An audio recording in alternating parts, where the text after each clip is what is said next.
Olá, pessoas queridas da Sagres, mais uma segunda-feira contando histórias. E hoje, em homenagem à nossa grande mãe, planeta Terra.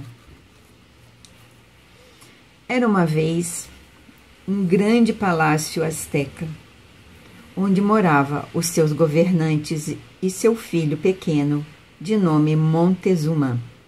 Montezuma era apaixonado por chocolate.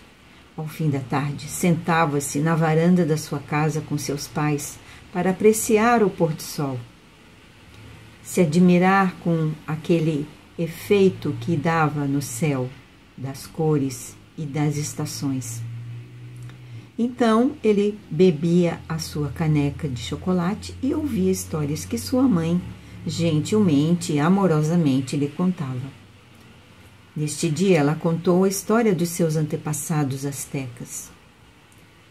Ela disse, em tempos remotos, tudo era ar e água, e nesse espaço extraordinário viviam apenas deuses, e entre os deuses, com seus poderes, havia a deusa faminta. A deusa faminta, dia e noite, noite e dia, resmungava e clamava, tenho fome, tenho fome, tenho fome. Por mais que quisessem apaziguar aquela fome, os deuses não conseguiam. O menino, que sorvendo os goles de chocolate, perguntou para a mãe, mamãe, e o que os deuses fizeram? Ela respondeu, os deuses procuraram uma solução.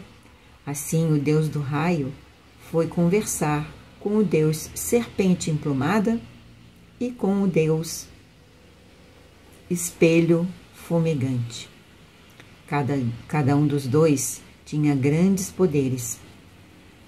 Semente emplumada tinha umas varas com cabeças de águia e ele tinha o poder de assoprar o ar por todo o espaço.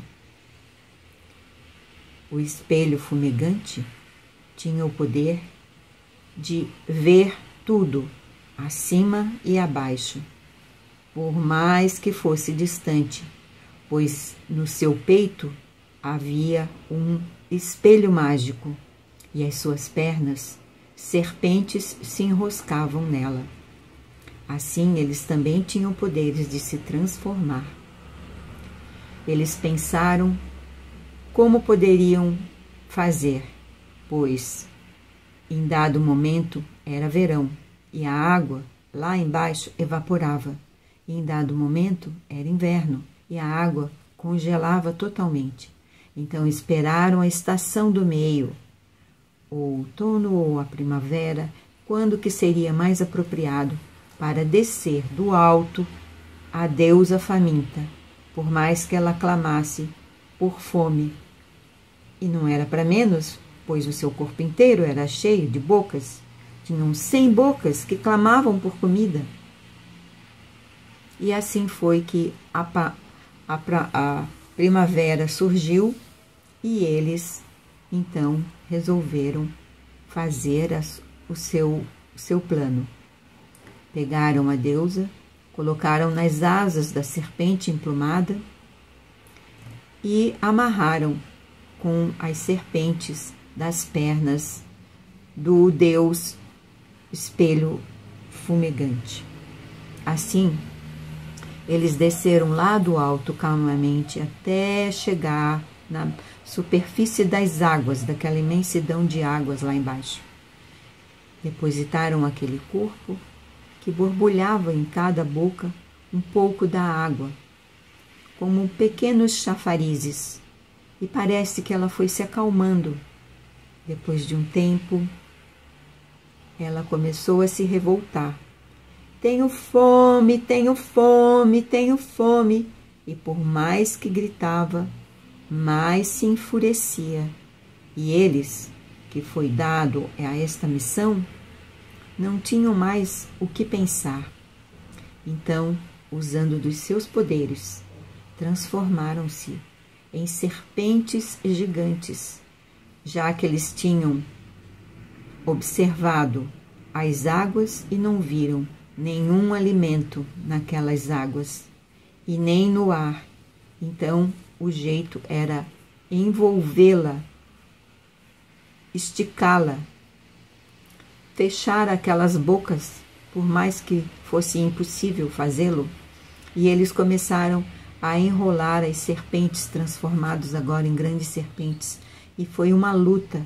Do céu, raios faiscavam, o mar se revolvia, todas aquelas águas, até que em dado momento, inesperadamente, a deusa faminta partiu-se ao meio e eles ficaram muito espantados. Como fariam para responder aos seus colegas deuses que estavam no alto? Como explicar o que tinha acontecido? Desolados, tristes, eles voltaram para o espaço do ar e lá, em conjunto, pensaram como fazer para honrar a deusa faminta. Então levaram uma parte do seu corpo para o mais alto do alto, do alto, do alto, e assim se formou a abóbada celeste. Com as outras partes, com os cabelos da cabeça, começaram a surgir animais dos cabelos, uma selva espessa, e assim toda a conformação daquele espaço foi se configurando no que temos como planeta, como terra, que alimenta a todos. Enquanto a mãe contava a história, a criança ficava muito admirada. E quando ela pousou os seus olhos nos olhos do seu filho, ele estava muito encantado, porque no final dessa história ela disse: e do peito daquela deusa, do centro do peito surgiu a lua que iluminou aquela escuridão que tinha se formado naquela disputa. E assim a criança ficou absolutamente encantada e a mãe falou: meu filho, a deusa faminta é como a terra e ela tem fome e sede de que possamos cuidar dela sempre, como a nós mesmos. A criança sorriu para a mãe e deu um abraço aconchegado no seu colo. Obrigada, até a próxima semana. Boa semana para nós.